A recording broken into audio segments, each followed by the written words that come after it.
వెంకటస్వామి గారు. అధ్యక్ష, మొట్టమొదటిసారిగా నేను అసెంబ్లీలో మాట్లాడుతున్నాను. నాకు కొంచెం తెలుగు కూడా కష్టంగా ఉంటుంది, కొన్ని లోపాలు ఉంటే మీరు అరే పहले ही बोला अच्छा है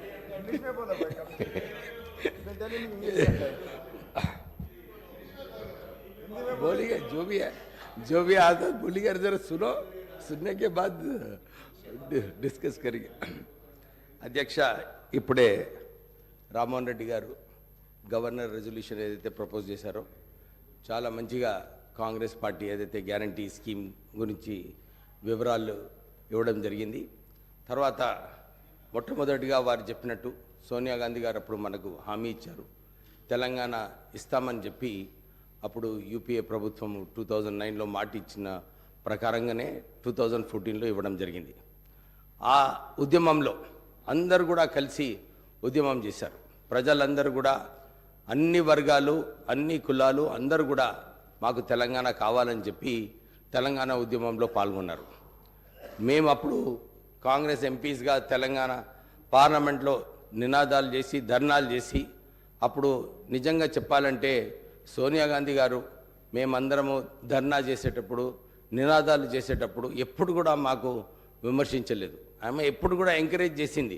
సరే, మీ అందరికీ ఆకాంక్ష ఉంది తెలంగాణ రావాలని, మీరందరూ కొట్లాడుతున్నారు, కొట్లాడమని చెప్పి అప్పుడు సోనియా గాంధీ గారు మాకు సటల్గా ఆదేశాలు ఇవ్వడం జరిగింది. అలాగే నేను పొన్నం ప్రభాకర్ గారు, రాజగోపాల్ రెడ్డి గారు, రాజయ్య గారు, జగన్నాథం గారు, మేమందరం కూడా ఆ రోజులలో బ్యాక్గ్రౌండ్ వర్క్ అన్ని చోట్ల కూడా అన్ని అప్పుడు గులాం నబీ ఆజాద్ గారు మా మంత్రి ఇన్ఛార్జ్గా ఉండే, వారికి ఎందుకు తెలంగాణ ఇవ్వాలి, తెలంగాణ ఇస్తే ఎట్లా తెలంగాణ బాగుపడుతుంది, తెలంగాణ అభివృద్ధి ఎలా అవుతుందని చెప్పి చాలాసార్లు ప్రజెంటేషన్ ఇవ్వడం జరిగింది. కీలకమైన సమయంలో అప్పుడు రాహుల్ గాంధీ గారిని నచ్చజెప్పి తెలంగాణ ఇస్తే బాగుంటుంది, తెలంగాణలో ప్రజలు ఆకాంక్ష ఉంది తెలంగాణ రావాలని చెప్తే అప్పుడు రాహుల్ గాంధీ గారు, సోనియా గాంధీ గారు నిర్ణయం తీసుకొని మనకు తెలంగాణ ఇవ్వడం జరిగింది.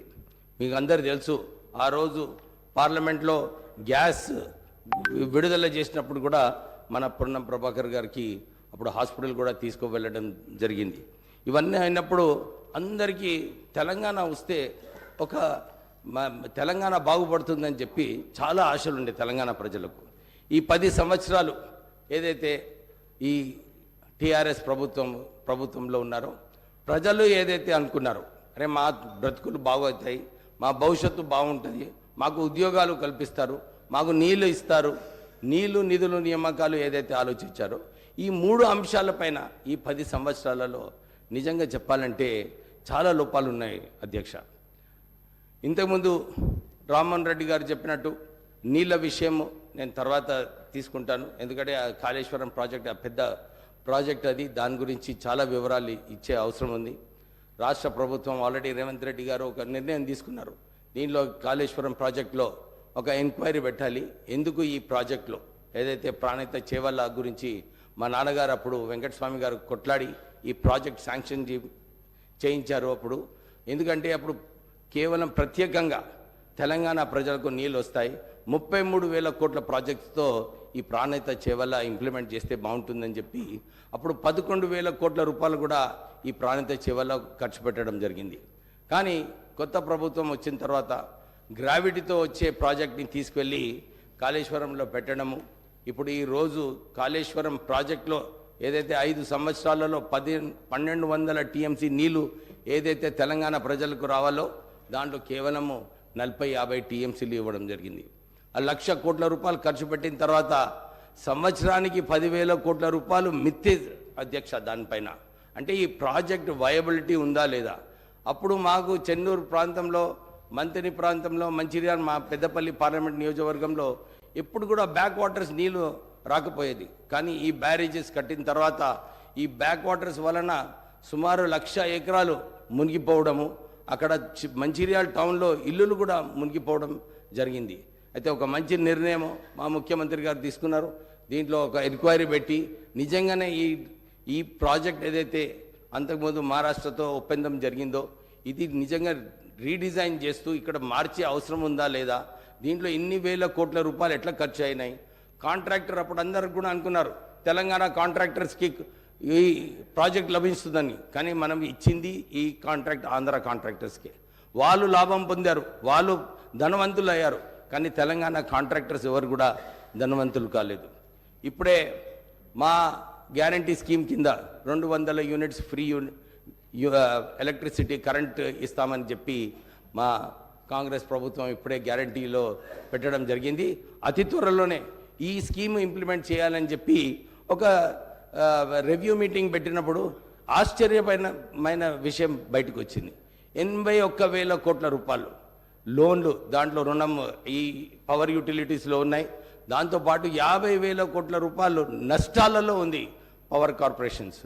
అంటే రాష్ట్ర ప్రభుత్వము ఈ పవర్ యూటిలిటీస్ని నష్టంగా నిజంగా లాస్ మేకింగ్ యూనిట్స్ చేస్తూ ఈ సరిగా గవర్నెన్స్ లేకుండా ఈ పవర్ యూటిలిటీస్ అన్నీ కూడా వారు కష్టకాలంలో ఉన్నారు. అధ్యక్ష, నేను మా ముఖ్యమంత్రి గారిని నిన్న కోరడం జరిగింది.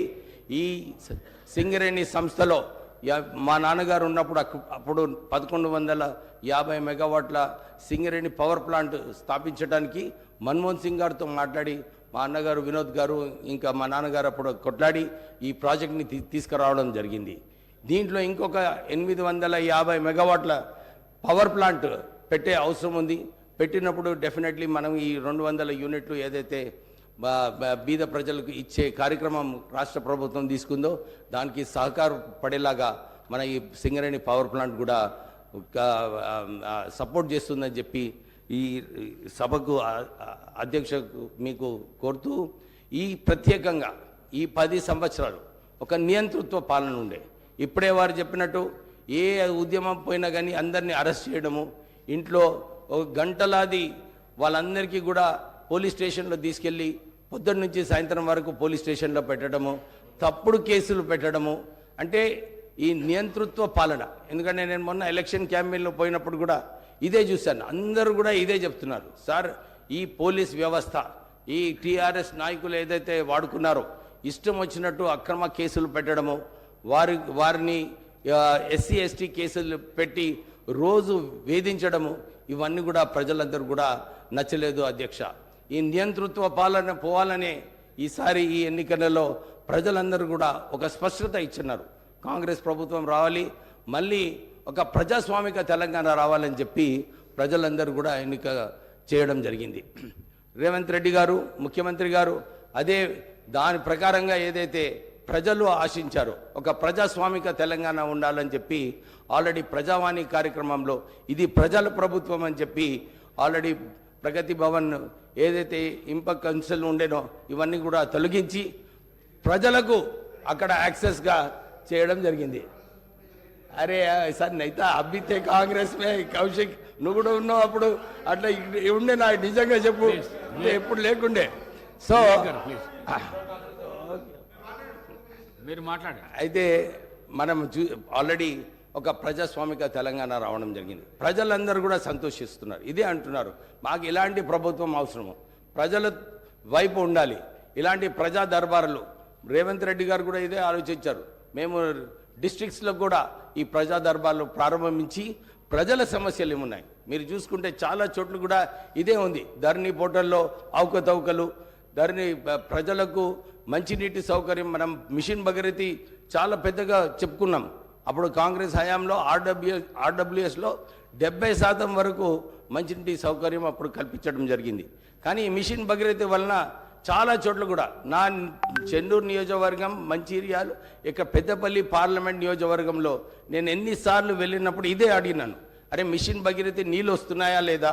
అప్పుడు టీఆర్ఎస్ ప్రభుత్వం చెప్పినారు, మేము ఇంటింటికి నీళ్ళు ఇవ్వకుంటే మేము మళ్ళీ ఓట్లు అడగమని చెప్పినారు. ఇచ్చినారా లేదని చెప్తే నిజంగానే ఆశ్చర్యపడిపోయినాయి. చాలా చోట్ల కూడా 90% ఏరియాస్లో ఇతర డిస్ట్రిక్ట్స్లలో కూడా మిషన్ భగీరథి ఫెయిల్ అయిపోయింది అధ్యక్ష. అంటే సుమారు 60,000 కోట్ల రూపాయలు ఖర్చు పెట్టినారు. కానీ ఏమైనా ఈ మిషన్ భగీరథి నీళ్ళు మా ప్రత్యేకంగా మొన్న ఎలక్షన్ క్యాంపెయిన్లో చెన్నూరులో చాలామంది అన్ని గ్రామాలలో ఇదే అంశం, మాకు మంచినీటి సౌకర్యం సరిగా లేదని. అంటే ఈ రాష్ట్రం ఏదైతే మిగులు రాష్ట్రం ఉండేనో 60,000 కోట్ల మిగులు బడ్జెట్ ఉన్న రాష్ట్రానికి ఈరోజు సుమారు 6 లక్షల కోట్ల అప్పు ఏంటంటే ఎక్కడ ఖర్చు పెట్టారో మాకు నిజంగా అర్థం కావట్లేదు. ఎందుకంటే గ్రామాలలో వెళ్ళినప్పుడు సరిగా మంచినీటి సౌకర్యం లేదు, సరిగా రోడ్లు లేవు. ప్రజలందరూ కూడా ఈ 2 అంశాల మీద చాలామంది ఇదే ప్రశ్న వేస్తున్నారు మాకు. ఇక డబుల్ బెడ్రూమ్ ఇల్లు సంగతి అయితే వాళ్ళందరికీ మంచిగా తెలుసు. ఎక్కడ కూడా గ్రామాలలో ఏ డిస్ట్రిక్ట్లో కూడా ఇల్లులు కట్టలేదు. అందరికీ ఇదే అడుగుతున్నారు, సార్ మాకు ఇందిరమ్మ ఇల్లులు ఏదైతే అన్ని పాతకాలంలో వచ్చినాయో మళ్ళీ మీరు ప్రారంభం ఇస్తే బాగుంటుంది, మీరు గ్యారంటీ కార్డులో పెట్టినారు, నిజంగా మాకు 5 లక్షలు ఇస్తారని చెప్పి చాలామంది అడగడం జరిగింది. మేము ఇదే వారికి విశ్వాసం ఇప్పించినాము. అప్పుడు ఏదైతే కాంగ్రెస్ హయాంలో ఇందిరమ్మ గృహాలు కల్పించినారో మళ్ళీ ఈసారి 5 లక్షల రూపాయల వరకు మీకు రాష్ట్ర ప్రభుత్వం ద్వారా మీరు ఇల్లులు కట్టుకోవడానికి మీకు ఈ సౌకర్యం కల్పిస్తాము.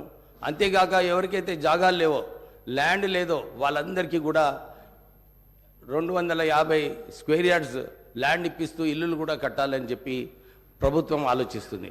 నిన్న ఒక రివ్యూ మీటింగ్లో రేవంత్ రెడ్డి గారు చెప్పినట్టు విన్నాను నేను. ఎక్కడ నేను భూమి కావాలనుకుంటే కొనాలి, డిస్ట్రిక్ట్లలో కొని ఈ ఇందిరమ్మ పథకం కింద ప్రజలకు లాభం పొందేలాగా ఇల్లులు కట్టుకోవడానికి సౌకర్యం కల్పించాలని చెప్పి కూడా ఓ నిర్ణయం తీసుకుంది రాష్ట్ర ప్రభుత్వం. అధ్యక్ష, ఇది ఒక మంచి విషయము. ఇలా ఇవన్నీ కూడా చూసుకుంటే తెలంగాణ ప్రజలు ఏదైతే ఆశిస్తున్నారో ఒక ప్రజాస్వామిక తెలంగాణ, ఒక ప్రజల తెలంగాణ, ఇందిరమ్మ హయాంలో ఏదైతే జరిగిందో పరిపాలన అలా ఉంటే బాగుంటుందని చెప్పి ప్రజలందరూ కూడా ఆలోచిస్తున్నారు. అధ్యక్ష, నేను ఇంకో విషయం చెప్పాలని ఉంది.